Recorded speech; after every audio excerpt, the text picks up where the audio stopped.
The sound of a slap echoed through the saloon, silencing the raucous crowd as Nora Campbell's palm connected with James Wilton's face. Tears streamed down her cheeks, smudging the light powder she'd applied for what was supposed to be the happiest day of her life. "How could you?" she whispered, her voice breaking as she clutched the letter in her trembling hand. "I trusted you with everything, my heart, my father's ranch, our future." James touched his reddening cheek, his eyes darting to the crowd of onlookers who'd gathered for their engagement celebration at the Rusty Nail Saloon. "Nora, darling, it's not what you think, not what I think." Nora's voice rose as she shook the letter. "This is a deed transfer, James. You've been selling off parcels of my father's land behind my back for months, the land he died protecting during the war. It was the spring of 1873 in Wood River, Nebraska, and what should have been the beginning of Nora's happily ever after had crumbled in an instant. Her father, Colonel Henry Campbell, had been gone just 8 months, leaving his only daughter the sprawling Evergreen Ranch and apparently a fiancé who saw it as nothing but a business opportunity. "The railroad's coming, Nora," James hissed, grabbing her wrist. "I was securing our future. Your father was too stubborn to see the opportunity. Let her go," came a deep voice from the crowd. The saloon patrons parted as Ethan O'Malley stepped forward. His worn leather vest and dusty boots marked him as a working cowboy, but there was something in his steady gaze that made James release Nora's wrist instantly. "This ain't your concern, O'Malley," James spat. Ethan didn't flinch. "A man who'd steal from the woman he claims to love has no right to her hand, or her land." Nora yanked the diamond ring from her finger and threw it at James's chest. "We're finished. Stay away from me and my ranch." As she turned to leave, her legs nearly buckled beneath her. 4 years of courtship, 8 months of engagement, and a lifetime of dreams all built on lies. She barely registered Ethan O'Malley's steadying hand at her elbow, guiding her through the whispering crowd and out into the dusty main street of Wood River. "I can make it from here," she said stiffly, pulling away once they reached the hitching post where her mare waited. Ethan stepped back, respecting her space. "Miss Campbell, that man might not take your decision lightly. The railroad money's big might be worth more to him than honor." Nora laughed bitterly as she untied her horse. "Honor? Seems there's precious little of that left in this world, Mr. O'Malley." She looked at him directly for the first time, taking in his weathered face with its day-old stubble and the clear blue eyes that seemed to hold more wisdom than his 30 years would suggest. "But I thank you for your intervention." "I work cattle, not miracles," he said with a slight shrug. "But I know Evergreen Ranch is short-handed since your father passed. If you need help, I'm between jobs." "Why would I trust another man I barely know?" Nora asked, swinging up into her saddle with practiced grace despite her formal dress. "I believe I've had my fill of misplaced trust for one lifetime." Ethan nodded, understanding in his eyes. "Fair enough, but my offer stands no strings, no schemes, just honest work for honest pay." Nora gathered her reins. "I'll consider it, Mr. O'Malley." She nudged her horse forward, eager to put distance between herself and the humiliation she'd just endured. "But don't expect me to believe in promises anytime soon." As she rode away, the late afternoon sun casting long shadows across Wood River's Main Street, Nora didn't see the way Ethan watched her go. Nor did she notice James Wilton emerging from the saloon with thunder in his eyes, flanked by 2 men who wore their guns low on their hips. What she did know was that the 10-mile ride back to Evergreen would give her plenty of time to curse her own foolishness, and to wonder how she would run a struggling cattle ranch alone in a man's world that seemed determined to take everything her father had built. The spring sunset painted the Nebraska plains in gold by the time Nora reached the arched gateway of Evergreen Ranch. The carved wooden sign, weathered by years of prairie winds, swung gently above her head as she passed beneath. Her father had erected it the day they arrived from Boston in 1860, declaring that they would build something lasting in this wild place. "Miss Nora," called Miguel, their aging foreman, hurrying from the barn. His worried expression told her that news traveled fast in Wood River. "Are you all right?" Nora dismounted, handing him the reins. "I'm fine, Miguel, but I need to know exactly where we stand. How many head of cattle do we have left after the winter? How much land is actually still ours?" Miguel removed his hat, twisting it in his hands. "We've got about 200 head, miss. As for the land—" He hesitated. "Mr. Wilton had me sign some papers a few months back. Said it was just a formality while you were in mourning." The betrayal cut deeper with each revelation. "I see, and the men, how many hands do we have left?" "Just me, young Billy, and old Pete now." Miguel looked down. "The others left when their pay was late last month," Mr. Wilton said. "I understand," Nora interrupted, not wanting to hear James's name again. She smoothed her skirts, squaring her shoulders. "We'll manage, somehow." That night, as Nora sat at her father's desk in the ranch house study, poring over ledgers by lamplight, the full extent of James's deception became clear. He had systematically sold off the eastern parcels of evergreen land, nearly a third of the ranch, to railroad interests, pocketing the money while telling the hands their pay was delayed due to hard times. Her father's careful handwriting filled the earlier pages of the ledger, giving way to James's more flamboyant script after the colonel's death. Each entry felt like another betrayal. When dawn broke, Nora had barely slept, but she had made her decision. She would save what remained of Evergreen, no matter what it took. She changed from her formal dress into a practical riding skirt and blouse, braided her auburn hair tightly, and was in the barn saddling her horse when Miguel found her. "Miss Nora, you can't mean to ride into town alone," he protested. "Not after yesterday." "I need to see the bank manager and then the sheriff," she said firmly. "I have to know if there's a way to contest those land sales." Miguel shifted uncomfortably. "Sheriff Barnes is friendly with Mr. Wilton, miss. And as for the bank, let me guess," Nora said dryly. "James has connections there too." "The whole town's excited about the railroad coming through," Miguel confirmed. "Brings money, jobs. Nobody wants to cross the man making it happen." Nora cinched her saddle with a sharp tug. "Well, I'm not nobody, Miguel. I'm Henry Campbell's daughter, and I won't let his legacy be stolen by a silver-tongued thief." But Miguel's words proved prophetic. At the Wood River Bank, Manager Phillips received her with patronizing smiles and vague assurances that nothing could be done about legitimate sales with signed documents. Sheriff Barnes was even less helpful, barely looking up from his coffee as he dismissed her concerns. "Sounds like a private matter between you and your fiancé, Miss Campbell," he drawled. "Or ex-fiancé, I should say. Town's mighty sorry to hear about that unfortunate misunderstanding." "Misunderstanding?" Nora echoed incredulously. "He forged documents and stole money," Barnes shrugged. "Got your signature right here on the witness line, madam." He turned a deed around to show her. "That your handwriting?"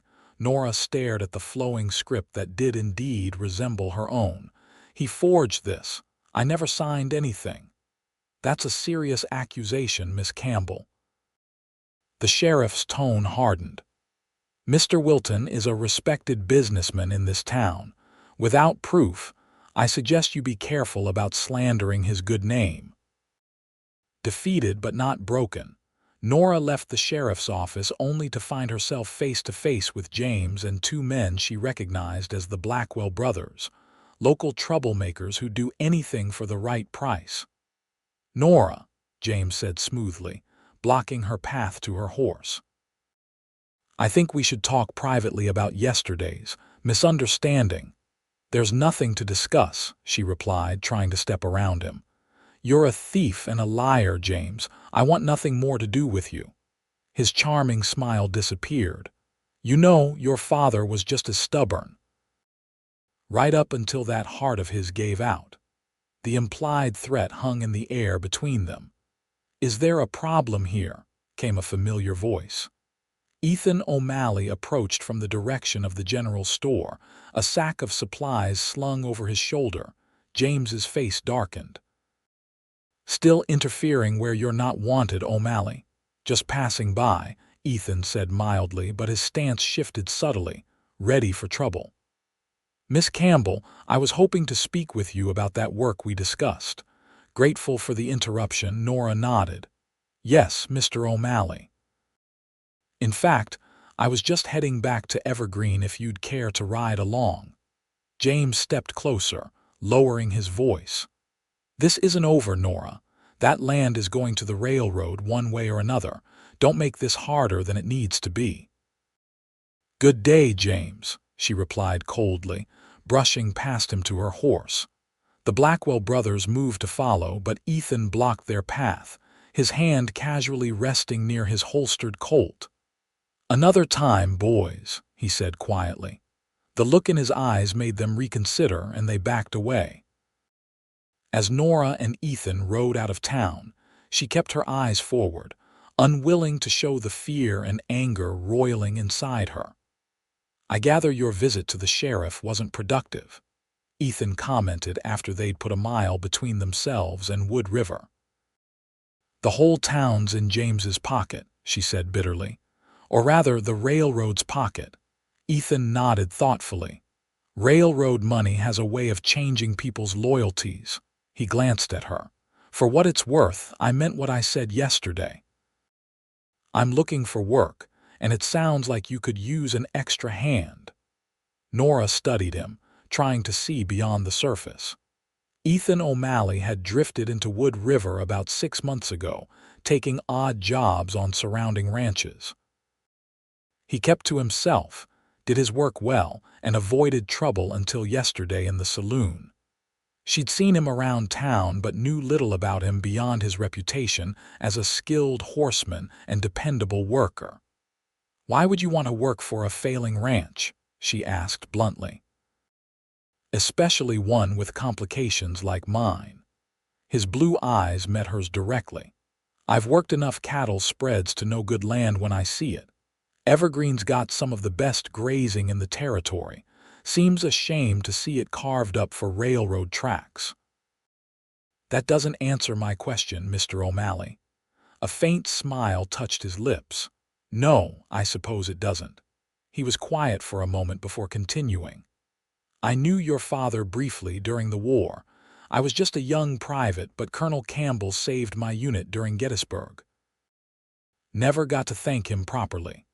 Surprise flickered across Nora's face. "You fought in the war. You never mentioned this to my father when you came to Wood River." "Some memories are best left buried, Miss Campbell," Ethan said, his voice taking on a distant quality. "But I respected your father. And I respect what he built here." Nora considered this as they rode, the rolling hills of Nebraska stretching around them, spring grasses beginning to green the landscape. She needed help, that much was certain, but trusting again seemed impossible after James's betrayal. "I can offer room and board plus $15 a month," she said finally. "It's less than the big spreads pay, but it's all I can manage right now." "That'll do," Ethan agreed easily. "One more thing, Mr. O'Malley," Nora added, pulling her horse to a stop and fixing him with a determined look. "I need absolute loyalty. No secrets, no schemes. Evergreen is my home, my legacy, and I'll fight to my last breath to keep it. I need to know you're with me completely or not at all." Ethan held her gaze steadily. "I make only one promise, Miss Campbell, to do honest work for as long as you'll have me. Everything else has to be earned over time." Something in his straightforward answer reassured her more than flowery vows could have. "Then we have an agreement, Mr. O'Malley," she said, extending her hand. His calloused palm met hers in a firm handshake. "Ethan," he corrected. "If we're going to work together, might as well use my Christian name." "Very well," she nodded. "And I'm Nora to those who work Evergreen." As they continued toward the ranch, Nora wondered if she'd made another mistake in trusting so quickly. But with James's threats echoing in her mind and the future of Evergreen hanging by a thread, she had little choice but to accept the help offered, even if it came from a mysterious cowboy with secrets of his own. The first few days of Ethan's employment at Evergreen were a test for them both. Nora watched him carefully, looking for any sign that he might be another wolf in sheep's clothing. But Ethan proved to be exactly what he'd claimed, a hard-working cowhand who knew his business. He rose before dawn each day, took his meals quickly, and worked until sunset without complaint. Miguel, initially suspicious of the newcomer, gradually warmed to Ethan as they mended fences, repaired outbuildings, and rounded up cattle that had scattered during the understaffed winter months. Young Billy Thompson, barely 18 and eager to learn, followed Ethan like a shadow, soaking up knowledge about horses, cattle, and the subtle arts of ranch work. Even old Pete, who rarely spoke to anyone, nodded approvingly when Ethan reinforced the sagging corner of the barn in a single afternoon. On the 5th day, Nora found Ethan in the corral, working with a spirited 3-year-old gelding that had resisted breaking. "He's got fire," she observed, leaning on the fence as Ethan patiently let the chestnut horse circle him, getting used to the saddle blanket draped over his arm. "Most things worth having do," Ethan replied, never taking his eyes off the horse. His movements were slow and deliberate, his voice a constant, calming murmur. "It's not about breaking that spirit, just redirecting it." Nora watched as the horse, which had kicked at Miguel twice the previous week, gradually allowed Ethan to touch its flank with the blanket. "Where did you learn to work horses like that?" "My grandfather raised Morgans in Pennsylvania," Ethan said. "Taught me that patience wins more battles than force ever could." After another few minutes, the horse was allowing him to slide the blanket on and off its back without flinching. "That's enough for today. Always stop on a good note." As he exited the corral, Nora handed him a canteen of water. "I've been going through the ledgers," she said as he drank. "If we can get the remaining cattle to market in Kansas City by July, we might make enough to pay off the bank note that's coming due." Ethan wiped his mouth with the back of his hand. "That's a hard drive with just 4 of us." "I know," she admitted. "But I don't have the money to hire more hands until we sell." He studied her face, noting the dark circles under her eyes. "When's the last time you slept a full night, Nora?" The question caught her off guard. James had never noticed or cared about such things. "I'll sleep when Evergreen is secure," she answered, straightening her shoulders. Ethan shook his head. "You can't save this place if you work yourself into the ground. Ranch needs you thinking clear." Before she could respond, the sound of approaching horses drew their attention. Through the main gate came James Wilton, the Blackwell brothers, and 2 other men Nora didn't recognize. "Trouble," Ethan muttered, instinctively moving to stand slightly in front of Nora.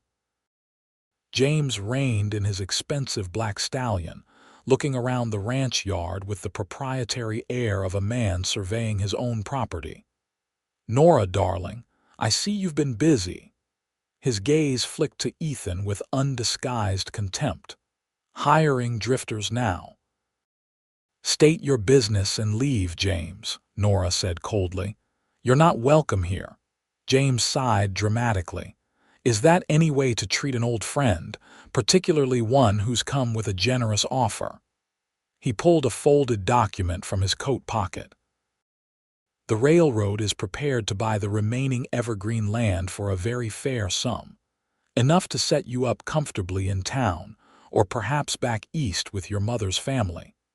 Nora's hands clenched into fists. My father didn't build this ranch so I could sell it to become a railroad siding. Your father is dead, Nora, James said bluntly. And he left you with a failing business in a changing world. The railroad is coming whether you like it or not. You can profit from it or be ruined by it. The lady's given you her answer, Ethan said quietly. James's face hardened. This doesn't concern you, O'Malley. Seems it does since I work here now. Ethan's stance was relaxed, but Nora noticed his right hand had drifted closer to his gun. The tension crackled between them until Miguel and Billy emerged from the barn, the older man carrying a shotgun casually in the crook of his arm. Old Pete appeared on the porch of the bunkhouse, a rifle in hand. James assessed the situation, then smiled thinly. Very well. I'll give you time to reconsider my generous offer. He tucked the document back into his pocket. But the bank note comes due in July, Nora. Without the spring cattle sales, how do you plan to meet it? The question hit its mark. They both knew the drought last year had reduced the herd, and with fewer hands, many calves had been lost to predators over the winter. That's my concern, not yours, Nora replied steadily. Oh, but it is my concern, James said, his voice dropping to a silky threat. You see, I've purchased that note from the bank, which means when you can't pay, and we both know you can't Evergreen Falls to me anyway. He tipped his hat mockingly. I'm just trying to save you the humiliation, my dear. As James and his men rode away, Nora felt the blood drain from her face. If what he said was true, she had less than 3 months to raise enough money to pay off a debt that had taken her father years to accumulate. Is it true? Ethan asked quietly when the riders were out of sight. About the bank note, Nora nodded grimly. $8,000, due July 15th. She laughed without humor. Might as well be $1 million for all the chance I have of raising it. Ethan considered this. 200 head won't bring that much, even at top dollar. I know.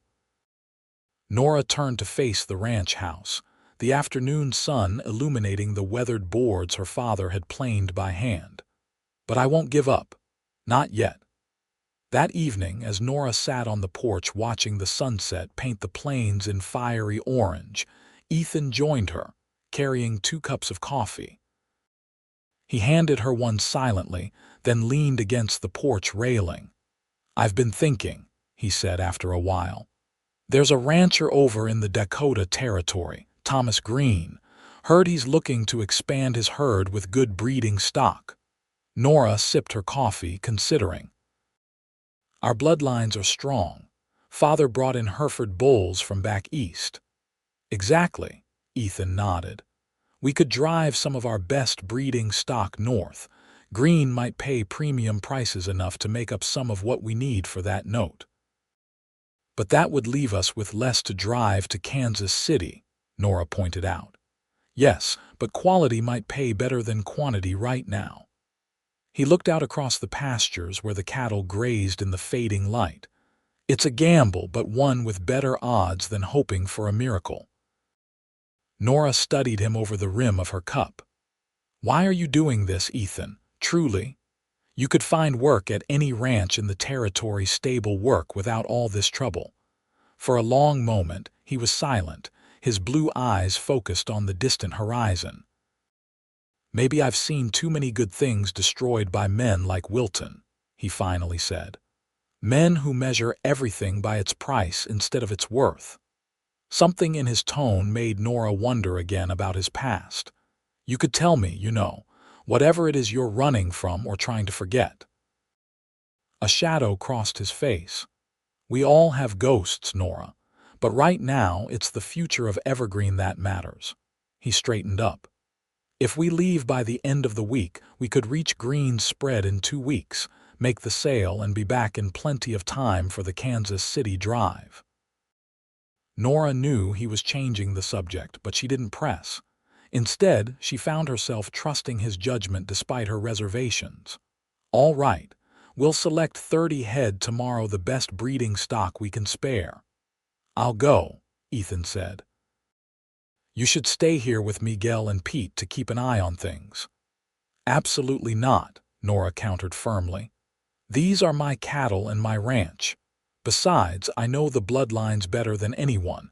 I'll be the one to negotiate with Green." Ethan looked like he wanted to argue, but instead nodded reluctantly. "Billy can come with us. Miguel and Pete will handle things here." As darkness settled over Evergreen, Nora felt a small spark of hope kindle within her. It was a risky plan, but it was a plan nonetheless.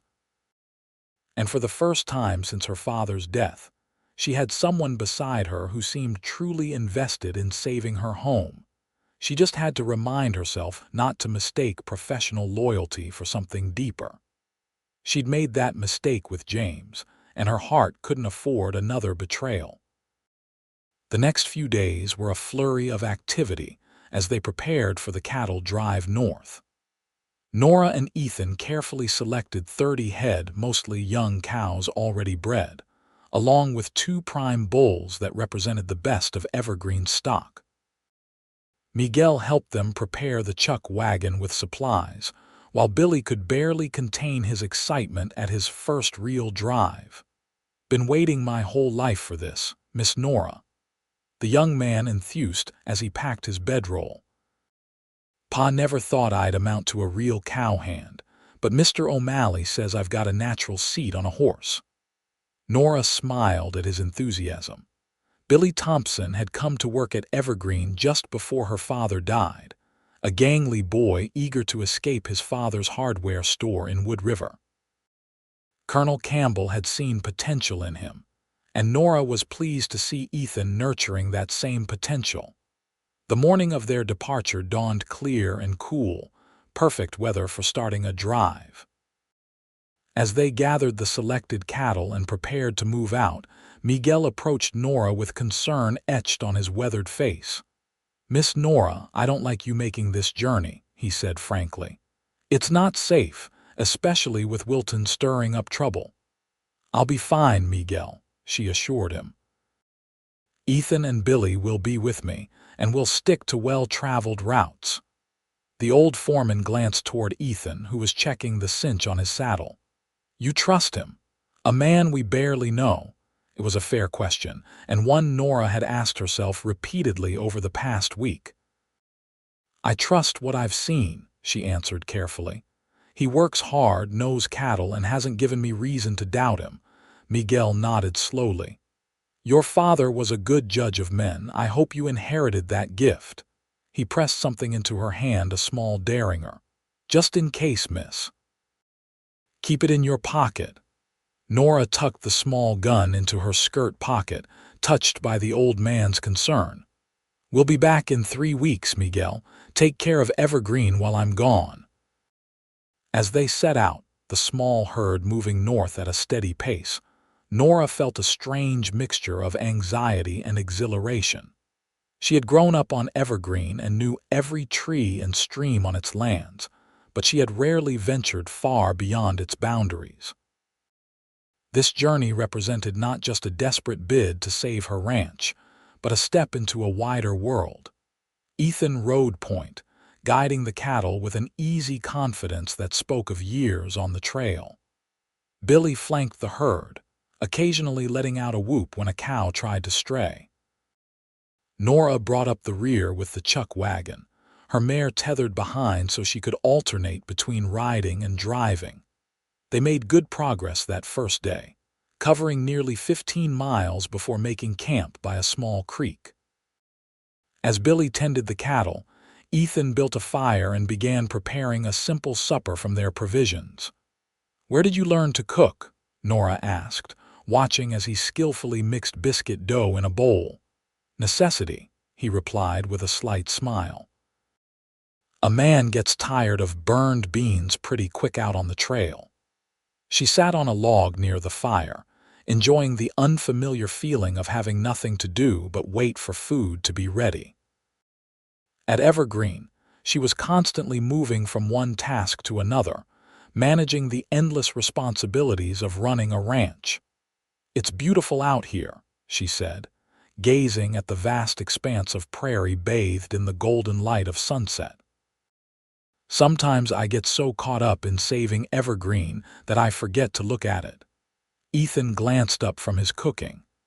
"That's the trouble with fighting for something. You don't always get to enjoy what you're fighting for." As darkness fell and they ate their supper under a canopy of stars, Nora found herself more at ease in Ethan's company than she had been with anyone since her father's death. There was something reassuring about his quiet competence, his lack of pretension.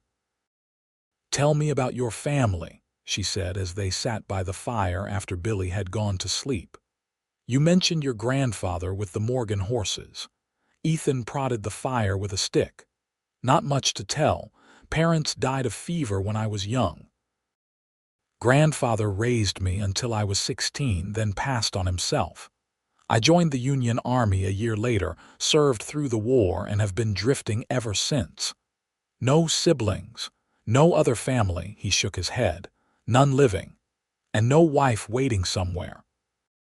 The question slipped out before she could stop it. In the firelight, she saw a flicker of something pain, perhaps cross his face. "No," he said softly, "not anymore." The simple response held volumes of unspoken history, and Nora knew better than to press further. "I'm sorry," she said instead. "For whatever happened." Ethan nodded his acknowledgement, then changed the subject. "We should reach the territorial border in 4 days if the weather holds. From there, it's another week to Green's ranch." They settled into a routine over the next few days. Rise before dawn, move the cattle until midday, rest during the hottest hours, then push on until dusk. The rhythm of the trail was soothing in its simplicity, and Nora found herself sleeping better under the stars than she had in her own bed for months.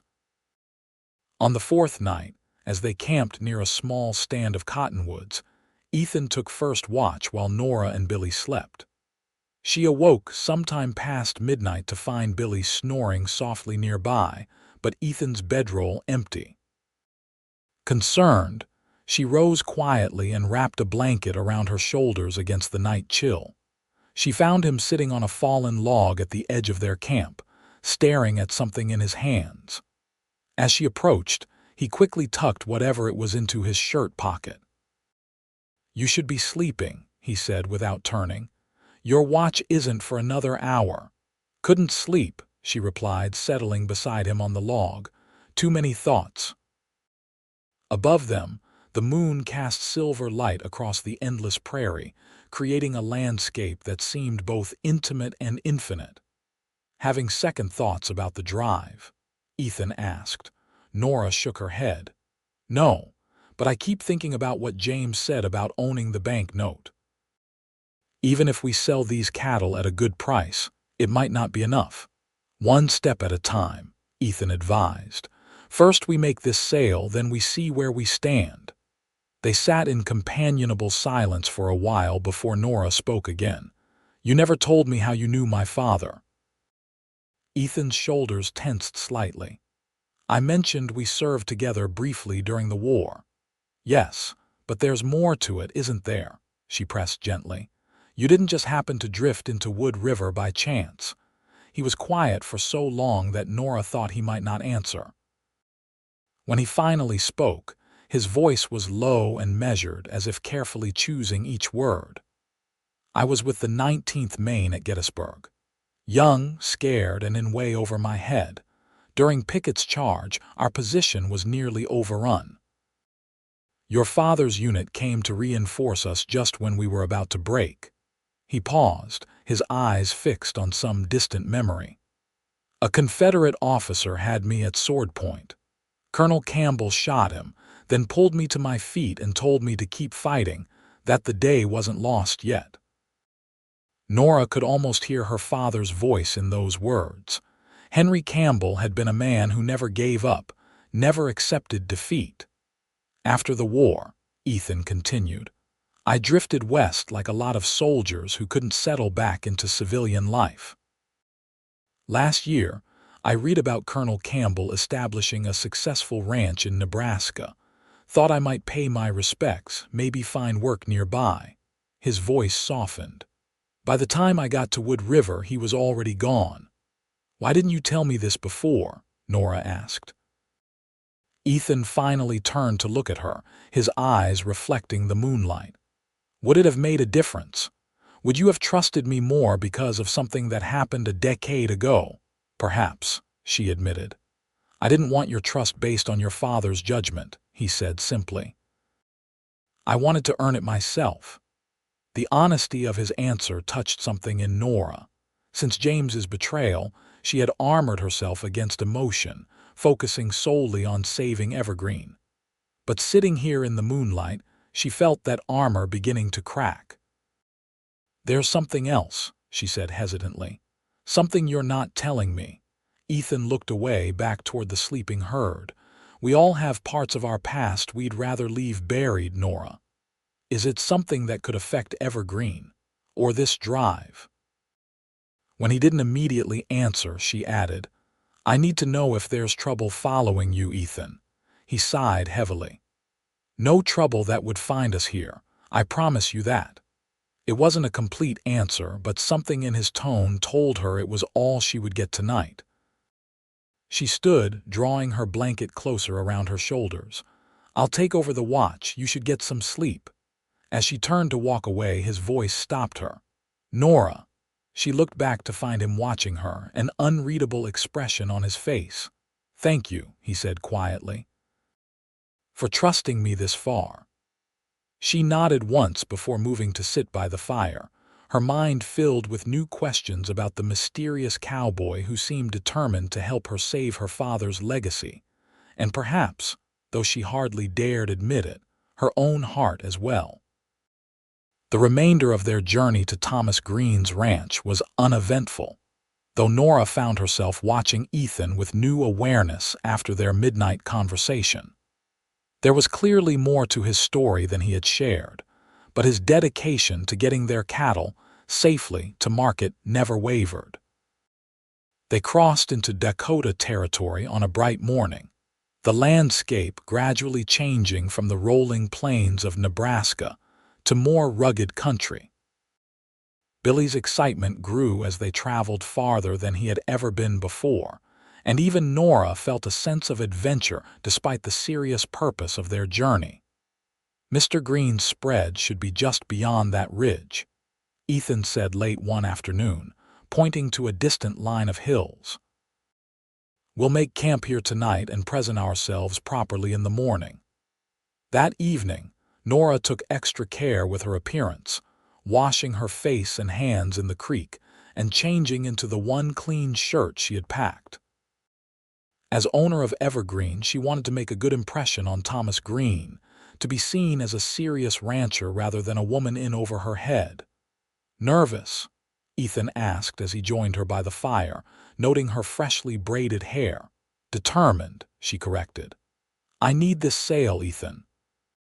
He nodded, understanding. Green's known to be fair, if a bit hard-nosed in negotiations. Don't let him think you're desperate, even if you are. I've negotiated cattle sales before, she reminded him. Father made sure I understood every aspect of running Evergreen. I don't doubt it, Ethan said with a slight smile. Just offering advice. The next morning, they drove their small herd toward Green's ranch, which proved to be an impressive operation sprawling across a fertile valley. A large main house, several barns, and numerous outbuildings spoke of prosperity and permanence. As they approached, several riders came out to meet them, led by a broad-shouldered man with salt and pepper hair whom Nora guessed to be Thomas Green himself. That's far enough, the man called as they drew near. State your business. Ethan raised a hand in greeting. Thomas Green. I'm Ethan O'Malley. This is Miss Nora Campbell of Evergreen Ranch in Nebraska Territory. We've brought breeding stock you might be interested in purchasing. Green studied them carefully, his eyes lingering on Nora with evident surprise at finding a woman leading a cattle drive.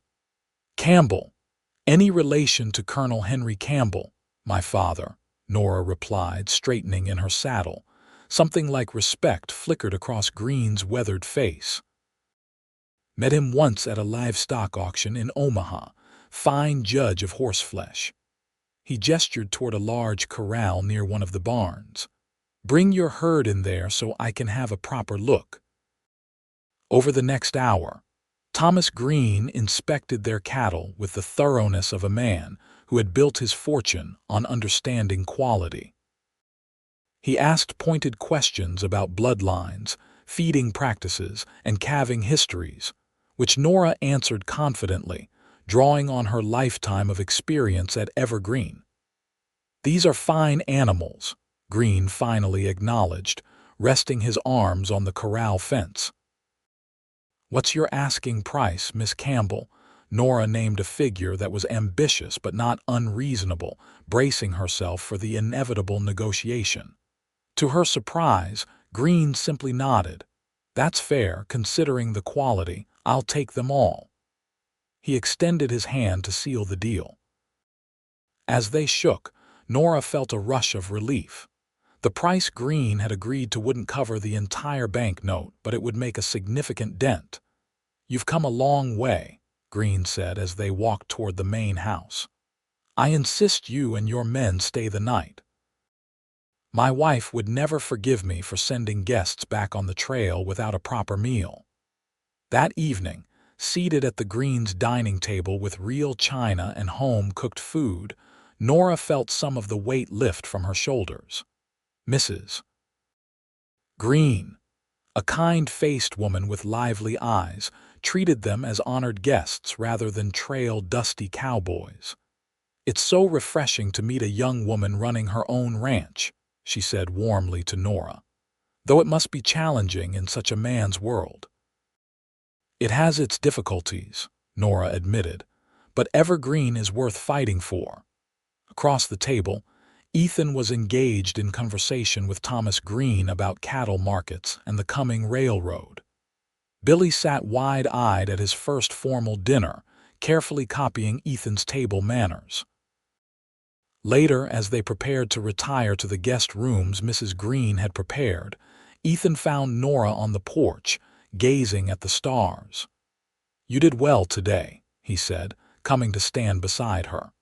"Green respected you from the start. That's not easy to earn from a man like him." "It feels like the first thing that's gone right in months," she replied, "but we still need more to pay off that note." "We'll get there," Ethan assured her. "One step at a time, remember?" She turned to look at him, studying his profile in the moonlight. "You say we as if Evergreen's future is your concern too." "Isn't it?" he asked simply. Before she could respond, the door opened behind them as Mrs. Green came out with an extra blanket. "The nights get chilly here," she explained, handing it to Nora. "Oh, and I nearly forgot there was a rider through here 2 days ago asking after a man and woman driving cattle north from Nebraska. Said he was delivering an urgent message." Nora and Ethan exchanged concerned glances. "Did he leave a name?" Ethan asked casually. "No, but he wore a fine coat and had quite the air about him, riding a black horse if I recall correctly." Mrs. Green smiled apologetically. "I told him we hadn't seen anyone matching that description." After their hostess had gone back inside, Nora whispered, "James, it has to be." Ethan's expression hardened. "He's persistent, I'll give him that." He considered for a moment. "We should leave at first light, take a different route back than we came. You think he might try to intercept us?" "I think a man willing to forge documents and steal land wouldn't stop at much," Ethan replied grimly. "Especially with the money we're carrying now." The realization that James might resort to outright robbery, or worse, sent a chill through Nora that had nothing to do with the night air. "I've been a fool," she murmured, "thinking I could just sell some cattle and pay him off like any honest creditor." "You're not a fool," Ethan said firmly. "You're fighting for what's yours against a man with no honor. There's courage in that, Nora." His words warmed something inside her, a feeling she had thought long extinguished after James's betrayal. But she quickly tamped it down, reminding herself that admiration and loyalty weren't the same as the deeper emotions she had once mistakenly believed in. True to their plan, they departed the Green Ranch before sunrise the next morning, leaving with Thomas Green's payment safely secured in Nora's saddlebags, and his promise to recommend evergreen stock to other ranchers in the territory. Instead of retracing their route south, Ethan led them on a more westerly path that would eventually curve back toward Nebraska. The journey would take a few days longer, but would hopefully avoid any encounter with James or his hired men. For 3 days they made good progress, though the terrain was rougher than their outward journey. On the 4th day, as they made camp by a small stream, Ethan seemed increasingly alert, frequently scanning the horizon. "Is something wrong?" Nora asked as he returned from scouting the area around their campsite. "Not sure," he replied, his expression troubled. "Thought I saw dust from riders a few miles back, but it could be nothing." Billy, who was tending the fire, looked up nervously. "You think it's Mr. Wilton, sir?" "Let's not borrow trouble," Ethan said, though his hand rested near his holstered gun. "But we'll set watches tonight, just to be safe." That night, as Nora tried to sleep during Ethan's watch, her hand kept straying to the small derringer Miguel had given her. The weight of Green's payment, enough to give Evergreen a fighting chance, felt both precious and dangerous. She must have eventually drifted off, because she awoke with a start to Ethan's hand on her shoulder. "Riders coming," he whispered urgently. "At least 4 of them, moving fast." Billy was already up, looking terrified but determined as he checked his rifle. The eastern sky showed the first hint of dawn, casting just enough light to see by. "What do we do?" Nora asked, quickly pulling on her boots. "We make for that stand of trees," Ethan decided, pointing to a small copse about a 1/4 mile away. "Better defensive position than open ground." They hastily packed their most essential supplies and mounted up, moving as quickly and quietly as possible toward the trees. They had barely reached the edge of the copse when the riders appeared on the ridge behind them: James, the Blackwell brothers, and another man Nora didn't recognize. "There they are," James shouted, spurring his horse forward. "Get into the trees," Ethan ordered, drawing his revolver. "I'll hold them off."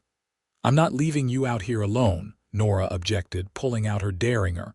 Ethan's eyes flashed with a mixture of frustration and admiration. "Stubborn woman," he muttered.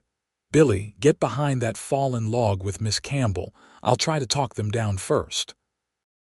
As James and his men approached, Ethan positioned himself at the edge of the trees, his gun held casually but ready. "That's far enough, Wilton," he called when the riders were about 50 yards away. James reined in, signaling his companions to do the same. "O'Malley," he sneered. "Still playing protector to the lady? How touching." "State your business and move on," Ethan said coldly. "We've got nothing to discuss with you." James laughed, the sound carrying clearly in the morning air. "Oh, but we do. You see, I believe Miss Campbell is carrying a substantial sum that rightfully belongs to me, as holder of the Evergreen mortgage. The note isn't due until July," Nora called from her position. "Any money I have is mine until then." "Such technicalities," James sighed dramatically. "The fact is, my dear, you're going to fail. The railroad is coming through Evergreen land whether you like it or not. I'm simply offering to make the transition less painful by robbing us." Ethan's voice was dangerously quiet. "That's a hanging offense, Wilton." One of the Blackwell brothers spat on the ground. "Ain't robbery if it's collecting a debt." "This doesn't have to get messy," James said smoothly. Just hand over the money and we'll be on our way. No one needs to get hurt. Ethan's stance didn't waver. Not happening. Turn around and ride out while you still can. James's pleasant expression hardened. 4 guns against 2 and whatever little pea-shooter Nora might be carrying. Those aren't odds I'd bet on, O'Malley. I've faced worse, Ethan replied evenly. For a tense moment, no one moved. Then James gave a nearly imperceptible nod, and the Blackwell brothers went for their guns. What happened next unfolded with shocking speed. Ethan fired twice in rapid succession, hitting one Blackwell in the shoulder and the other's horse, sending the animal rearing and the rider tumbling to the ground. The 4th man got off a wild shot that splintered a tree trunk near Nora's head. Billy, displaying unexpected courage, fired his rifle and struck the 4th man in the leg. James, seeing his companions wounded and his advantage evaporating, turned his horse to flee. "Oh no you don't," Nora muttered, taking careful aim with her derringer. She fired, the small bullet striking James's saddle horn and causing his horse to shy violently. James lost his balance and fell heavily, landing with a grunt of pain. Within moments, it was over. The uninjured Blackwell was helping his brother back onto his horse while the 4th man clutched his bleeding leg. James sat in the dust, his fine coat filthy and his expression one of shocked disbelief. Ethan advanced on him, gun still raised. "You're done here, Wilton. Go back to Wood River and stay away from Evergreen and Miss Campbell." James glared up at him with naked hatred. "This isn't over, O'Malley, not by a long shot." "Maybe not," Ethan agreed coldly, "but today it is." He gestured with his gun. "Get on your horse and ride out." As James and his wounded companions retreated, Nora approached Ethan, her heart still racing from the confrontation. "Are you all right?" he nodded, holstering his weapon. "Fine. You and Billy?" "We're okay," she assured him, then looked at the retreating figures with concern. "But they'll be back, won't they? James won't give up."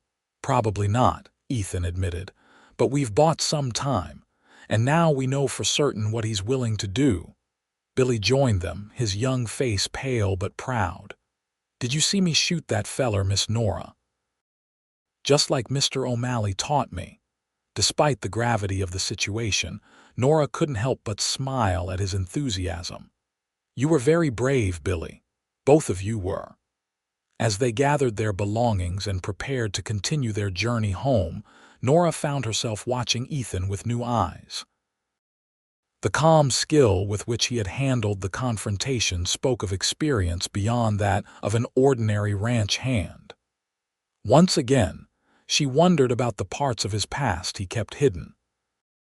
But one thing was becoming increasingly clear. Whatever secrets Ethan O'Malley might be keeping, his commitment to protecting her and Evergreen was genuine.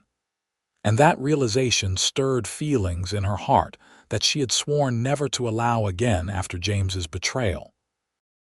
The journey back to Evergreen was tense but uneventful. They traveled cautiously, taking turns on watch at night and choosing routes that offered good visibility. The encounter with James and his men had shaken them all, but it had also forged a stronger bond between them. As they finally crested the ridge overlooking Evergreen Ranch 10 days after leaving Green's place, Nora felt a surge of emotion. The white-painted ranch house, the sturdy barn, the grazing cattle in the distance, all of it represented home in a way that went beyond mere ownership. "Never gets old, does it?" Ethan commented, noting her expression as they paused to take in the view. "Coming back to your own land." "No, it doesn't," she agreed softly. "Especially when you fought for it." They rode down to the ranch yard, where Miguel came rushing out to greet them, relief evident on his weathered face. "Miss Nora, thank God you're back safe." He helped her down from her horse. "We've been worried since those men came through asking about you." "James and his gang," Nora confirmed grimly. We had a run-in with them on the way back from Green's ranch. Miguel's eyes widened as they quickly filled him in on both the successful sale and the subsequent confrontation. "That snake," he muttered. "No respect for anything but money." "Has there been trouble here?" Ethan asked, scanning the ranch for signs of disturbance. "No trouble," Miguel assured them. "But there's news from town. The railroad surveyors have been marking lines right along our eastern border." Nora frowned. "But that's not the route they originally planned. They were supposed to go through the Henderson property, miles from here." "Seems plans have changed," Miguel said meaningfully. "And there's more. Sheriff Barnes has been asking questions about Mr. O'Malley here, where he came from, who he used to ride with." Ethan's expression remained neutral, but Nora saw his shoulders tense slightly. "Wilton's doing, no doubt," he said. "Trying to discredit me." Miguel gave him a searching look. "Is there anything to find, Mr. O'Malley?" "Nothing that concerns Evergreen," Ethan replied firmly. That evening, after Billy had enthusiastically recounted their adventures to old Pete, Nora sat at her father's desk counting out Thomas Green's payment. The substantial sum gave her a measure of hope, but even combined with their remaining funds, it wouldn't cover the entire bank note. A knock at the study door interrupted her calculations. Ethan stood in the doorway, his expression serious. "May I come in?" he asked. Nora nodded, gesturing to the chair across from her desk. "I was just working on our finances. The sale to Green helps tremendously, but we're still short." "I figured as much," Ethan said, settling into the chair. He seemed unusually tense, his usual easy confidence replaced by a certain rigidity. "There's something I need to tell you, Nora, something I should have told you before." The gravity of his tone made her heart beat faster. "What is it?" Ethan leaned forward, resting his elbows on his knees. "James will try to use it against you, so you should hear it from me first." He took a deep breath. "After the war, before I came west, I rode with a man named Samuel Drake." The name hung in the air between them. Samuel Drake was infamous, a former Union officer who had turned outlaw after the war, leading a gang that robbed banks and trains across Missouri and Kansas before he was killed in a shootout 5 years ago. "You were part of Drake's gang?"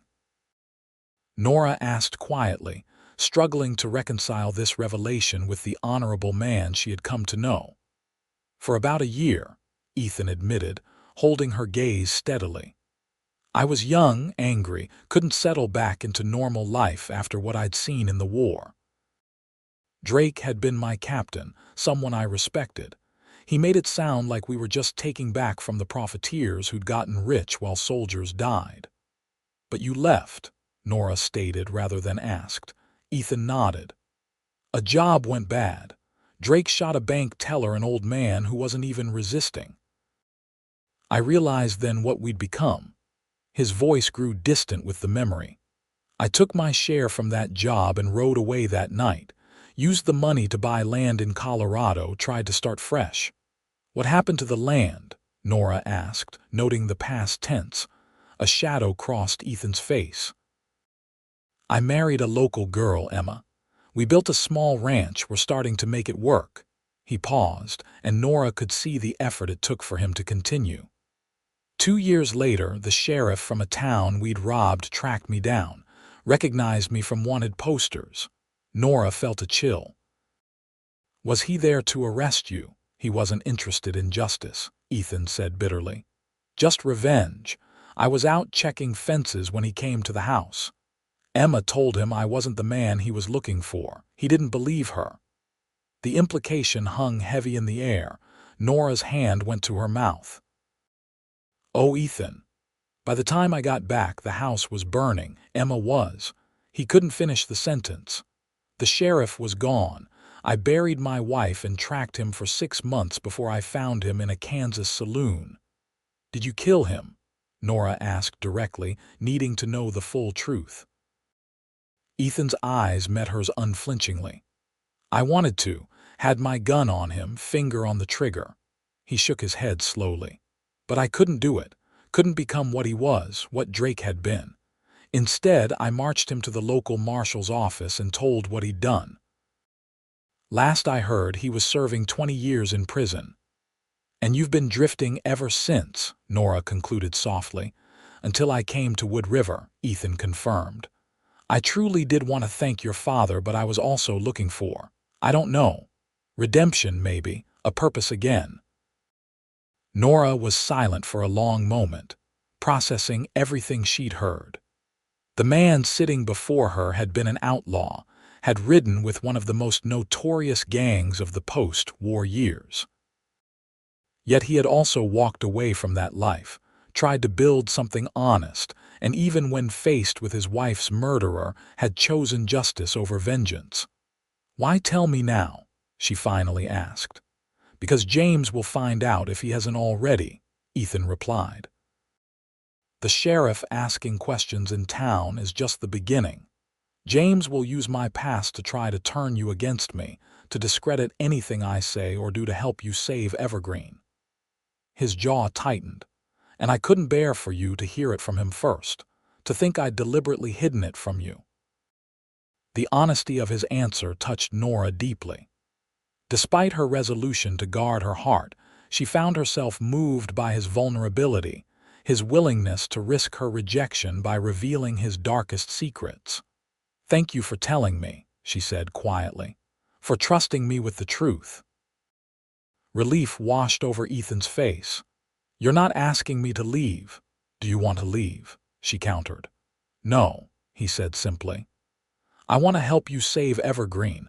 I want to see you stand victorious against men like Wilton who think everything and everyone has a price."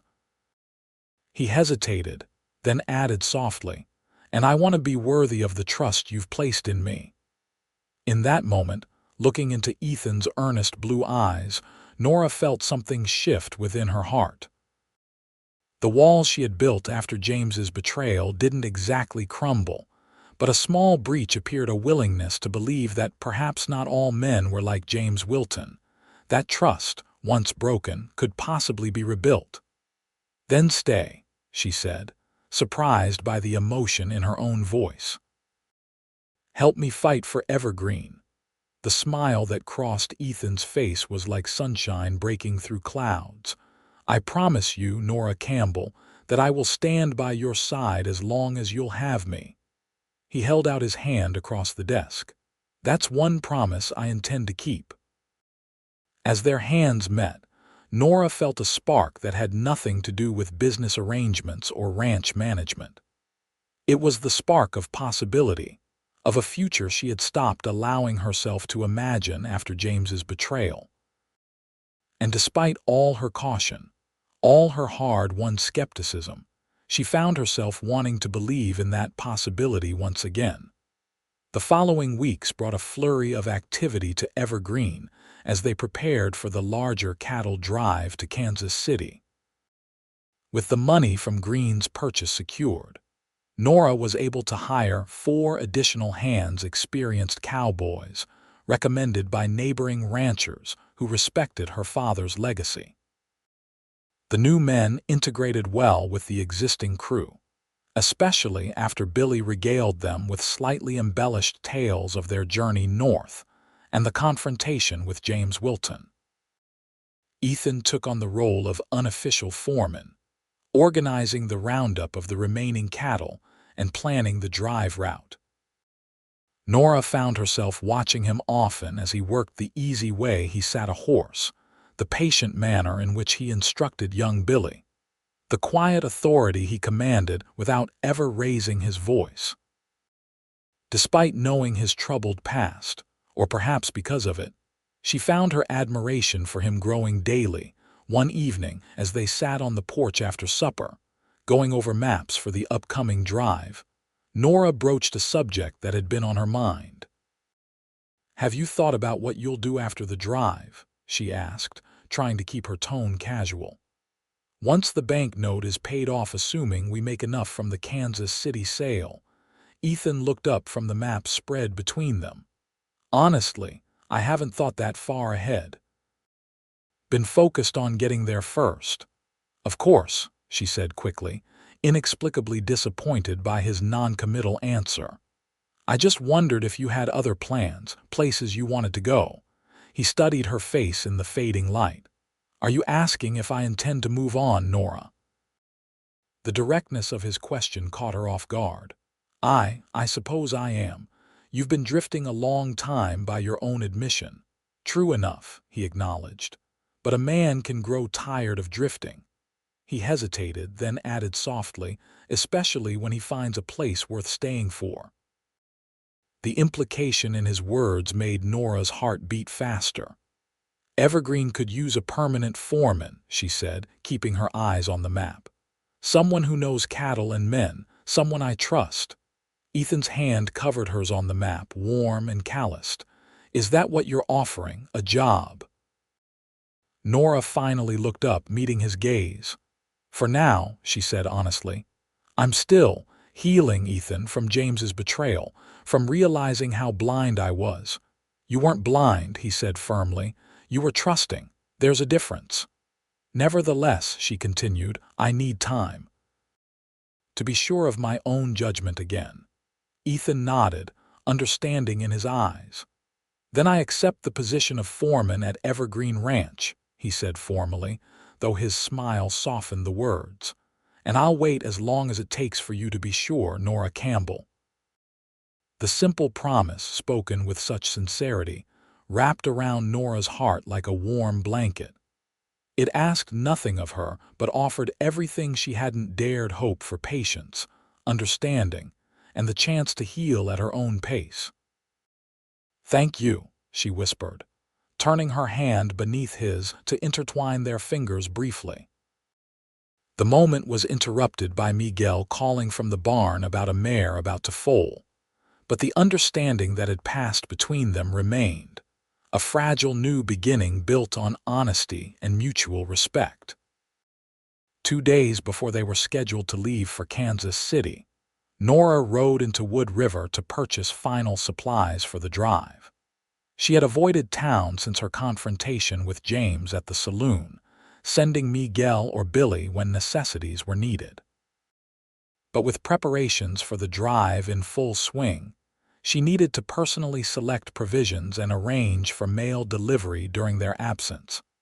The general store was busy when she arrived, filled with the usual mix of ranchers, farmers, and townspeople. Conversations stuttered to a halt as she entered, then resumed in hushed tones. Nora held her head high, ignoring the whispers as she handed her supply list to Mr. Peterson, the proprietor. Good morning, Miss Campbell, Peterson said with forced joviality. Haven't seen you in town for some time. I've been occupied at Evergreen, she replied politely. We're driving cattle to Kansas City this week. Peterson nodded, scanning her list. Ambitious undertaking, especially with all the changes coming to the area. Changes. Nora prompted, though she suspected she knew what he meant. The railroad, of course. Peterson leaned closer across the counter. They've already started clearing land just east of your property line. Once the tracks are laid, Wood River will never be the same. Property values will soar. He looked meaningfully at her. Smart landowners are positioning themselves accordingly. I see, Nora said coolly. Well, Evergreen has been positioning cattle for market, which is why I need these supplies. As Peterson gathered her order, the bell over the door jingled and Sheriff Barnes entered. His eyes narrowed when he spotted Nora. Miss Campbell, he greeted her with a tip of his hat. Just the person I wanted to see. Sheriff, she acknowledged stiffly. What can I do for you? Barnes moved closer, lowering his voice. I understand you've taken on Ethan O'Malley as your foreman. Might want to reconsider that decision. And why would that be? Nora asked, though she already knew what was coming. Man has a past, Barnes said, watching her reaction carefully. Rode with Sam Drake after the war. Robbed banks, trains. Even if he's gone straight since then, that kind of history follows a man. Nora met his gaze steadily. Mr. O'Malley has been nothing but honest and hardworking since he came to Evergreen. His past is his own concern. Barnes raised an eyebrow. So he told you about Drake, about what happened to his wife in Colorado? Yes, he did, Nora replied, surprised to find her voice completely steady. Unlike some men in this town, Mr. O'Malley doesn't deal in secrets or deception. The sheriff's face hardened at the implied criticism. Just doing my duty, Miss Campbell, warning you about a dangerous man. Would be a shame if your association with him caused problems for Evergreen. The only problem Evergreen has, Nora said deliberately, is with people trying to steal land my father worked his entire life to build. Now, if you'll excuse me, I have preparations to complete. She paid Peterson for her supplies, arranged for them to be loaded in her wagon, and left the store with her head high despite the weight of eyes following her.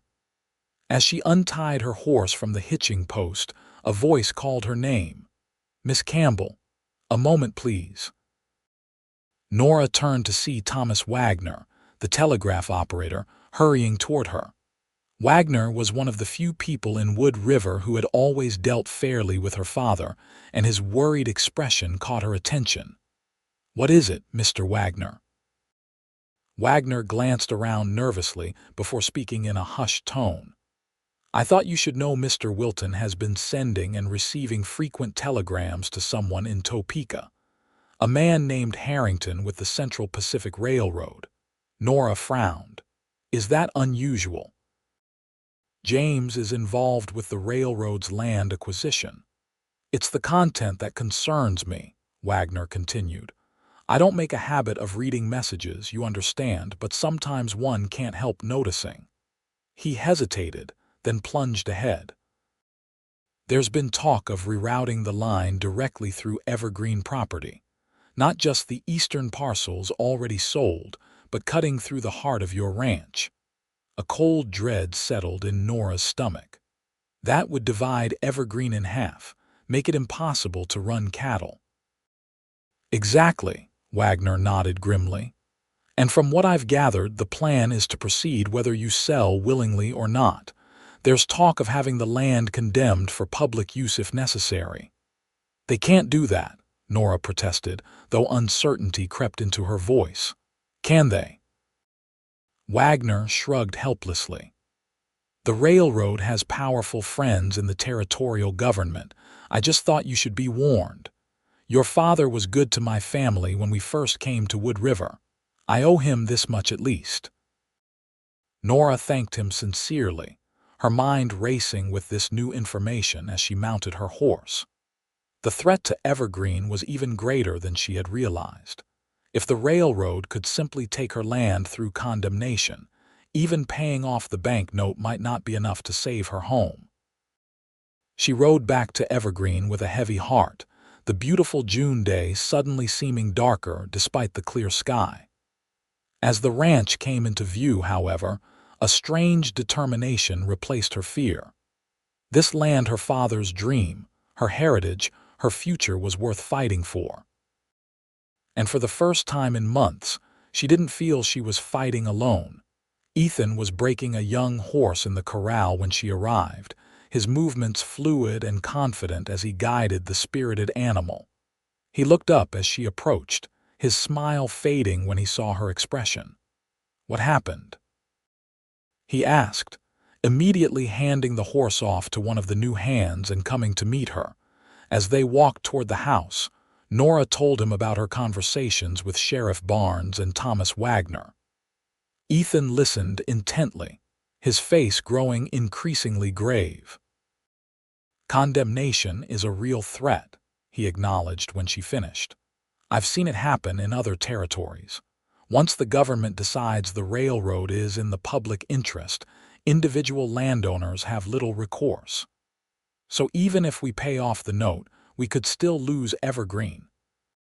Nora asked, the unfairness of it making her voice shake with anger. Ethan was quiet for a moment, thinking. Not necessarily, he finally said.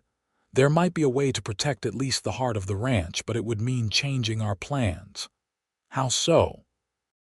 Instead of driving all the cattle to Kansas City, we could take half the herd and head west to Cheyenne, Ethan explained.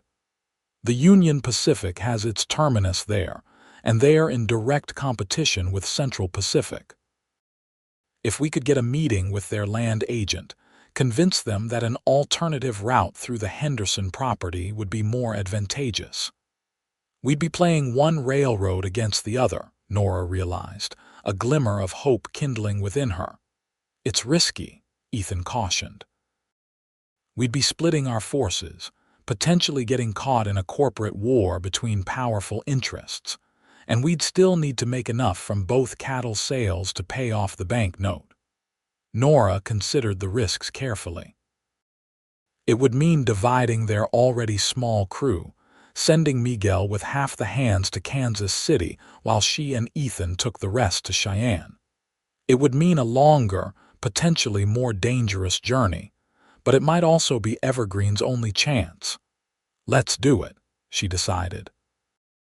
Miguel can handle the Kansas City drive, and I trust you to guide us to Cheyenne. Ethan studied her face, concern evident in his eyes. It won't be an easy journey, Nora, and there's no guarantee the Union Pacific will be interested. Nothing about saving Evergreen has been easy, she replied with a determined smile. Why start expecting it now? That evening, they gathered the entire crew to explain the change in plans. Miguel, though initially resistant to being separated from Nora, eventually agreed that the strategy made sense. I'll get top dollar in Kansas City, Miss Nora, don't you worry, the old foreman promised. Those cattle buyers won't know what hit them. Billy, to his immense pride, was assigned to accompany Nora and Ethan to Cheyenne along with two of the new hands. As the men dispersed to make preparations for the revised plan, Ethan pulled Nora aside. There's one more thing we need to consider, he said quietly. If James Wilton gets wind of our plan, he might try to stop us, particularly the Cheyenne group, since we'd be directly threatening his arrangement with Central Pacific. You think he'd resort to violence again? Nora asked, remembering their confrontation on the return from Dakota Territory. I think a man who's already tried once might try again, especially with higher stakes, Ethan replied gravely. We should leave quietly, a day earlier than planned. Let Miguel make a show of preparations for the Kansas City drive to draw attention while we slip away westward. The wisdom of this precaution became apparent the very next day when Sheriff Barnes rode out to Evergreen, ostensibly to check on reports of cattle rustling in the area. His eyes narrowed suspiciously as he watched the busy preparations around the ranch. Big drive, he commented to Nora as she came out of the barn. Kansas City market must be looking promising. We hope so, she replied noncommittally. Is there something specific I can help you with, Sheriff? Barnes dismounted, hooking his thumbs in his belt. Just keeping an eye on things, Miss Campbell, ensuring the peace is kept. His gaze drifted to where Ethan was working with the cattle. Your new foreman settling in well, I see. Very well, thank you, Nora said coolly. Now, if you'll excuse me, we have preparations to complete. Just one more thing, Barnes said, his voice hardening slightly. I'd advise against any creative solutions to your situation with the railroad. Central Pacific has the full support of the territorial authorities, and interfering with progress could have serious consequences. The thinly veiled threat confirmed Nora's suspicions. James had indeed learned of their plans, or at least suspected them, and was using his influence to try to intimidate her. I appreciate your concern, Sheriff, she replied with feigned innocence. But Evergreen is simply focused on getting our cattle to market before the bank note comes due. Nothing more creative than that, I assure you. Barnes didn't look convinced, but he had no pretext to linger further. As he rode away, Nora sought out Ethan, who had been watching the exchange from a distance. "You were right," she told him urgently. "We need to leave tonight, not tomorrow. James knows something's afoot." Ethan nodded grimly. "I'll tell the men. We'll be ready to move by midnight."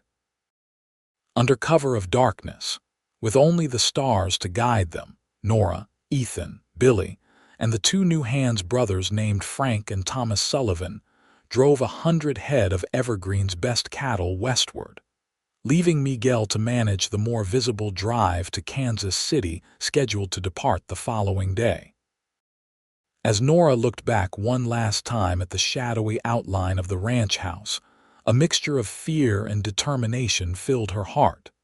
She was risking everything on this gamble: her home, her future, perhaps even her safety. But with Ethan riding steadily beside her, his presence solid and reassuring in the darkness, she found herself believing that perhaps some risks were worth taking, and some promises worth trusting after all. The journey to Cheyenne was arduous, but largely uneventful for the first week.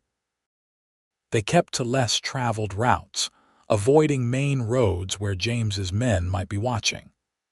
The cattle moved at a steady pace, and the small crew worked well together, with Billy continuing to grow in confidence under Ethan's guidance. On the 8th day, as they made camp near a small stream in western Nebraska, Ethan returned from scouting ahead with troubling news. "There's a Union Pacific track crew about 5 miles west," he reported as they sat around the campfire. "They're laying new line that wasn't on our maps." "Does that affect our route?" Nora asked, concerned. Ethan nodded grimly. "The line cuts directly across our planned trail. We'll have to either cross the construction zone, which would be difficult with the cattle, or detour nearly 20 miles north." "The detour would cost us precious days," Nora noted, calculating the time remaining before the bank note came due. "Days we don't have." "There's another option," Frank Sullivan suggested. "We could approach the track foreman, see if they'd be willing to pause work long enough for us to move the herd across." It was a reasonable suggestion, and the next morning, Ethan rode ahead to negotiate with the construction crew. He returned 2 hours later with mixed news. "The foreman's willing to give us a window tomorrow morning," he reported. "But there's something else. He mentioned that Central Pacific land agents have been through the area recently, talking about a competing line coming up from the south." "James's people," Nora surmised. "Most likely," Ethan agreed. "Which means they could be closer than we thought. The foreman also said there's a Union Pacific executive in Cheyenne right now, a man named Philip Garrison, who oversees land acquisition for the entire Western Division." Nora's eyes widened. "That's perfect. Exactly the person we need to speak with. If we can get to him before James's people realize what we're doing," Ethan cautioned. The crossing of the construction zone the next morning went smoothly thanks to the cooperation of the track foreman. As they drove the cattle across the partially laid tracks, Nora marveled at the scale of the operation: dozens of men working in coordinated precision to extend the iron road ever westward. "It's incredible," she admitted to Ethan as they watched the last of their herd safely cross. "I understand why people are so excited about the railroad. It's just not worth destroying everything your father built," Ethan finished for her. She nodded, grateful for his understanding. "Progress is inevitable, I know that. But surely there's a way for the new and the old to coexist, for the railroad to come through without obliterating ranches like Evergreen."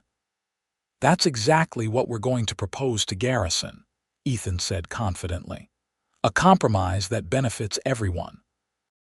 They pushed on toward Cheyenne with renewed urgency, making good time across the high plains. The landscape grew more rugged as they approached the Wyoming territory, with the distant silhouette of mountains visible on the western horizon. 4 days later, they crested a rise to see Cheyenne spread before them, a bustling railroad town that had sprung up almost overnight when the Union Pacific declared it a division point. The sounds of construction, the smoke from numerous chimneys, and the gleaming rails stretching east and west were visible even from a distance. "It's bigger than I expected," Nora remarked as they surveyed the town. "Railroad towns grow fast," Ethan explained. "A year ago, this was barely a settlement. Now look at it." They decided to make camp outside town, leaving the Sullivan brothers to watch the herd while Nora, Ethan, and Billy rode in to seek an audience with Philip Garrison. The streets of Cheyenne were crowded with a diverse mix of railroad workers, cowboys, merchants, and the usual assortment of saloon girls and gamblers drawn to a boom town. After asking directions from a friendly shopkeeper, they located the Union Pacific offices in a new 2-story building near the rail yard. A harried clerk informed them that Mr. Garrison was extremely busy, but might have time to see them briefly the following morning if they left their names. "Tell him it concerns a potential land dispute with Central Pacific in Nebraska Territory," Ethan instructed, "and that it's urgent." They secured rooms at a modest hotel near the station, with Billy practically vibrating with excitement at his first stay in a real town. After washing away the trail dust and changing into their cleanest remaining clothes, they met for supper in the hotel dining room. "What if Garrison won't see us?"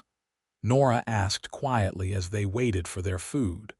"Or what if he's already committed to supporting Central Pacific's plans?"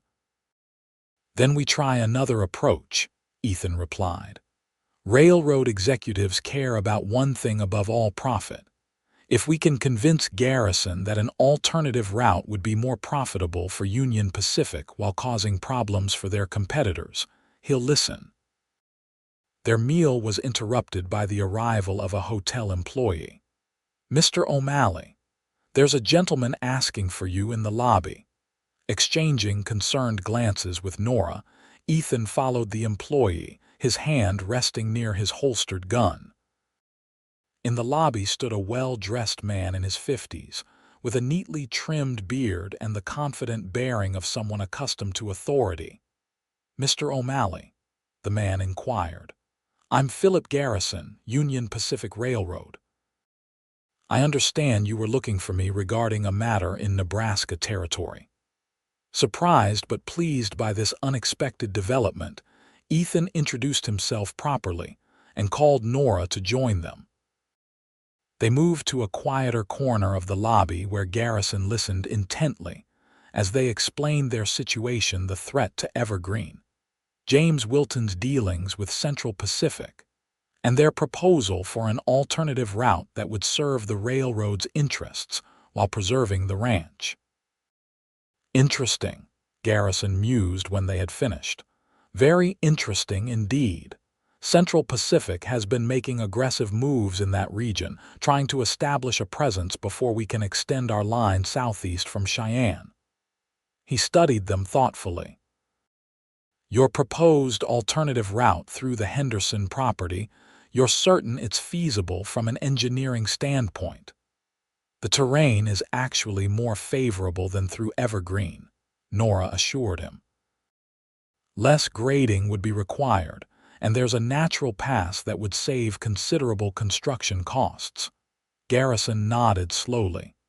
"I'd need to send surveyors to confirm, of course, but if what you say is accurate, this could be quite advantageous for Union Pacific." He leaned forward. "Tell me, Miss Campbell, would you be amenable to granting a right-of-way along the very northern edge of your property? Not cutting through the heart of the ranch as Central Pacific proposes, but just skimming the border. It would create an ideal junction point with the Henderson route." Nora glanced at Ethan, who gave a subtle nod of encouragement.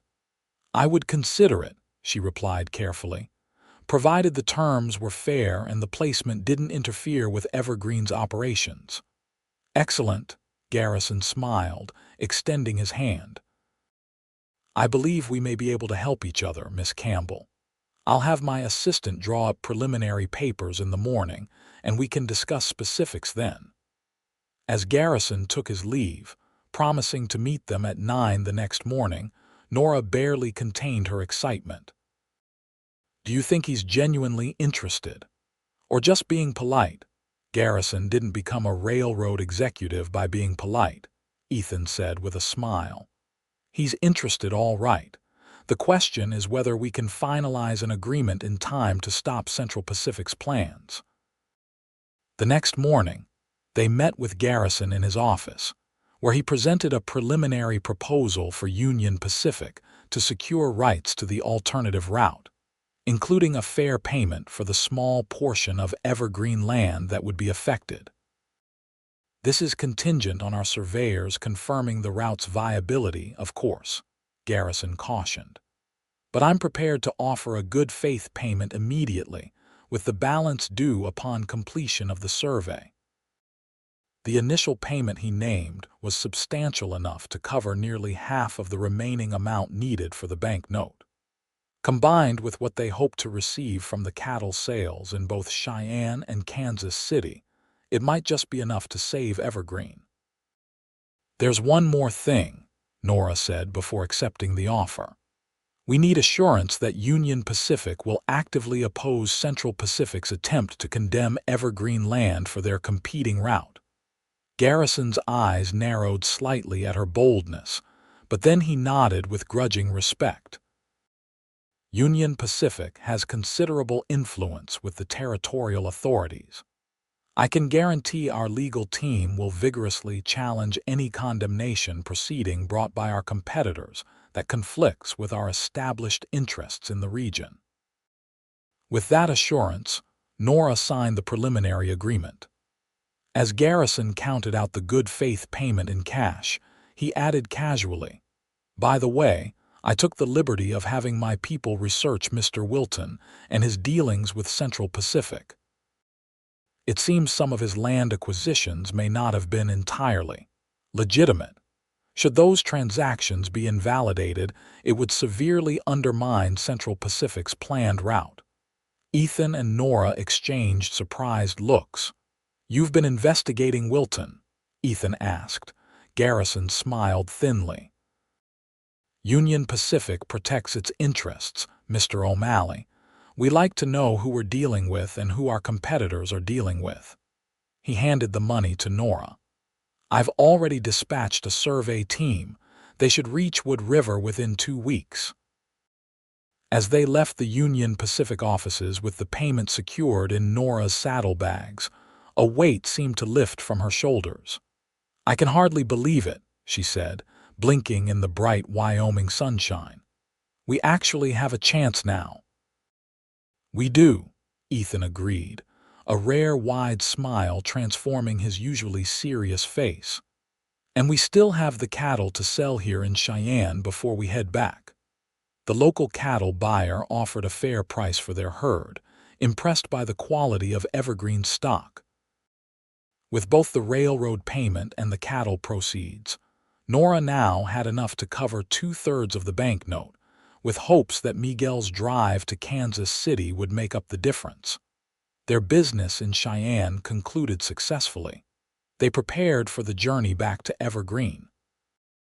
The return trip would be faster without cattle to drive, and they were all eager to reach home and learn how Miguel's group had fared. On their last night in Cheyenne, after Billy had gone to bed, Nora and Ethan sat in the hotel's small garden, enjoying a rare moment of peace. The summer evening was pleasantly cool, with stars beginning to appear in the darkening sky. "Thank you," Nora said softly, breaking the comfortable silence between them, "for everything. I couldn't have done this without you." Ethan shook his head modestly. "You're stronger than you give yourself credit for, Nora. You would have found a way." "Perhaps," she conceded, "but I'm glad I didn't have to find it alone." She hesitated, then added, "After James, I thought I'd never trust anyone again, especially not with something as important as Evergreen." "Trust has to be earned," Ethan said, his blue eyes meeting hers in the fading light. "Not given blindly." "You've earned it," she acknowledged. "One day at a time, one promise kept after another." Something shifted in Ethan's expression, a softening, a vulnerability he rarely showed. "There's one promise I haven't made yet," he said quietly, "because I wanted to be sure I could keep it before I spoke it aloud." Nora's heart quickened. "What promise is that?" "To stay," he said simply. "Not just as your foreman, but as whatever you might want me to be, partner, friend." He paused, then added softly, "More if you ever feel ready for that." The words hung between them, charged with meaning. Nora had known for some time that her feelings for Ethan had grown beyond mere gratitude or professional respect, but fear had kept her from acknowledging it, even to herself. "I'm still healing," she whispered, echoing what she had told him on the porch at Evergreen. "Still learning to trust my own heart again." Ethan reached across the space between them, his hand finding hers. "I know, and I meant what I said before. I'll wait as long as it takes." In the gentle pressure of his calloused fingers around hers, Nora felt the sincerity of his words. This was not James's polished charm or calculated affection. This was something real, a steady, patient love that asked for nothing but offered everything. Before she could respond, a commotion from the street drew their attention. Raised voices and the sound of running feet broke the evening quiet. "What's happening?" Nora wondered, rising from her seat. A hotel employee hurried into the garden. "Telegram just came in from Nebraska Territory," he announced to the scattered guests.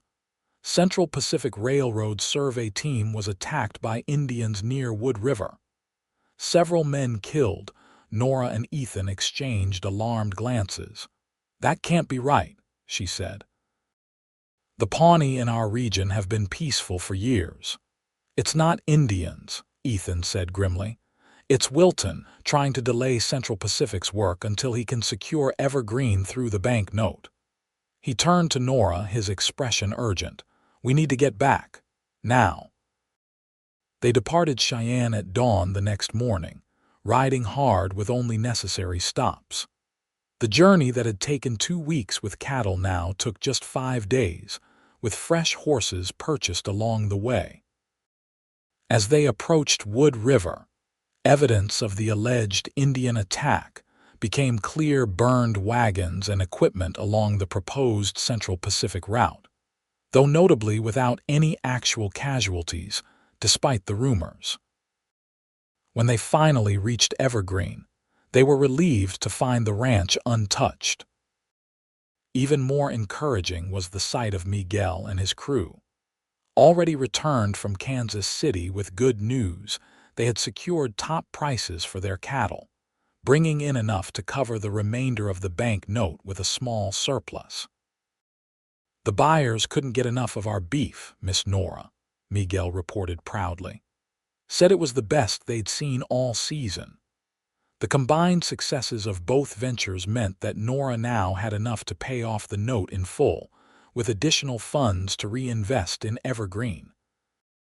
And with Union Pacific surveyors already working on the alternative route, Central Pacific's threat to condemn the ranch was effectively neutralized.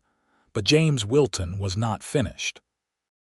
2 days before the bank note was due, as Nora was preparing to ride into town to make the payment, Sheriff Barnes arrived at Evergreen with 5 deputies. "I have a warrant for the arrest of Ethan O'Malley," Barnes announced formally, producing an official-looking document. "For bank robbery in Missouri in 1866, and for organizing the recent attack on the Central Pacific Survey team." "That's absurd," Nora protested. "Ethan was with me in Cheyenne when that attack happened." "We only have your word for that, Miss Campbell," Barnes replied coldly. "And given your relationship with the accused, your testimony might not be considered reliable." Ethan, who had emerged from the barn at the commotion, approached calmly. "Show me the warrant, Sheriff." Barnes handed it over, his hand resting meaningfully on his gun. Ethan examined the document carefully. "This is dated 3 years ago," he pointed out, "and it describes a man with a scar across his right cheek, which I don't have. Details can be mistaken," Barnes insisted. "You're still coming with me, O'Malley." "On whose authority?" came a new voice. Everyone turned to see a tall, distinguished-looking man riding into the ranch yard, accompanied by 2 other men. "Because it certainly isn't mine." "Marshal Caldwell," Barnes acknowledged, suddenly looking uncomfortable. "I wasn't expecting you until tomorrow." "Clearly," the federal marshal replied dryly, dismounting. "Otherwise you might not be serving falsified warrants. That document is a forgery, Sheriff Barnes, and I suspect Mr. James Wilton might know something about it." Nora stepped forward. "Marshal, what brings you to Evergreen?" Union Pacific Railroad requested federal oversight of their survey work following the recent disturbances, Caldwell explained. "When I arrived in Wood River, I found some rather interesting evidence suggesting the attack on the Central Pacific team was staged to look like Indian activity." He fixed Barnes with a stern look. "Evidence that pointed to Sheriff Barnes here, acting on behalf of James Wilton." Barnes sputtered denials, but his deputies were already backing away, unwilling to be associated with what was clearly becoming a serious legal problem. "I suggest you return to town, Sheriff," Marshal Caldwell said firmly, "and prepare to surrender your badge pending investigation. My deputies will escort you." As Barnes and his men departed, Caldwell turned to Nora and Ethan. "Miss Campbell, I presume, and Mr. O'Malley. Philip Garrison sends his regards. He also asked me to inform you that Union Pacific's board has officially approved the alternative route through the Henderson property, with the limited right-of-way along Evergreen's northern border as discussed." Relief washed over Nora. "And Central Pacific's condemnation proceedings suspended indefinitely," Caldwell confirmed with a small smile. "Particularly after evidence emerged of Mr. Wilton's fraudulent land acquisitions. It seems he forged signatures on quite a few deeds, including some allegedly signed by you, Miss Campbell." The pieces were falling into place. "And James?" Nora asked. "What happens to him?" "Mr. Wilton left town rather suddenly last night," Caldwell reported. "But with charges of fraud, forgery, and conspiracy pending against him, I doubt he'll be showing his face in Nebraska territory again anytime soon." The marshal didn't stay long, having official business to attend to in Wood River. As his party rode away, Nora turned to Ethan, still processing the rapid turn of events. "It's over," she said wonderingly. "We actually did it. Evergreen is safe." Ethan's smile was warm with both relief and something deeper. "You did it, Nora. Your determination, your refusal to give up, that's what saved your father's legacy." "With considerable help," she insisted, stepping closer to him, "from a man who kept every promise he made."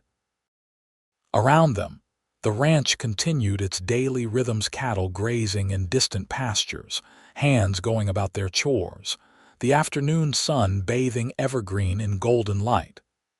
This place that had been her father's dream, then her burden, now felt like something new, a future waiting to be built. "About that promise you made in Cheyenne," Nora said softly, "the one about staying." Ethan's eyes held hers steadily. "I meant every word." "I'm still healing," she acknowledged, "still learning to trust again, but I'd like to try with you."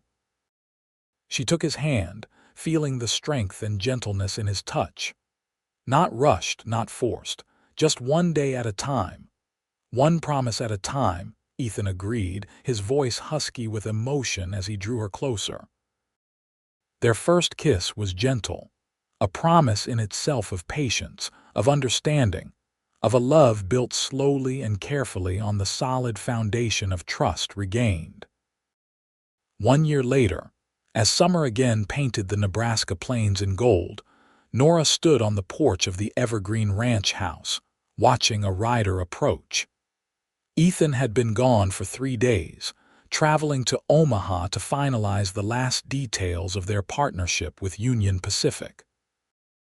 The railroad now ran along Evergreen's northern boundary, bringing new opportunities without sacrificing the heart of the ranch. Under Nora and Ethan's joint management, Evergreen had flourished, expanding its operations to include breeding stock that were now sought after throughout the territory. As Ethan dismounted and strode toward her, Nora felt the familiar flutter in her heart that his presence always evoked.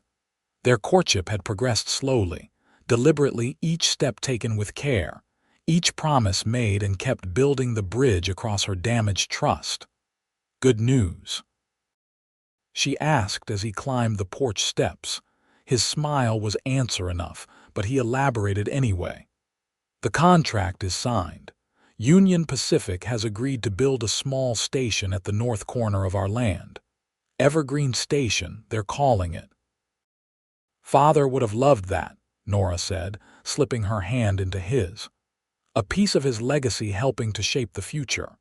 "Speaking of legacies," Ethan said, his tone shifting to something more serious.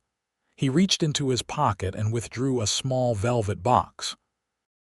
"I have one more promise to make, Nora Campbell, the most important one yet." Her breath caught as he opened the box to reveal a simple gold ring set with a single perfect diamond. "Ethan." He took her hand, his blue eyes shining with love and certainty. "I promise to cherish you for all our days, to honor your strength, your courage, your beautiful heart, to build a life with you that would make your father proud." He paused, then asked simply, "Will you marry me, Nora?" Tears of joy filled her eyes as she nodded. "Yes," she whispered. "Yes." As he slipped the ring onto her finger, Nora marveled at the journey that had brought them to this moment. From betrayal and broken trust to a love built painstakingly on kept promises and proven loyalty.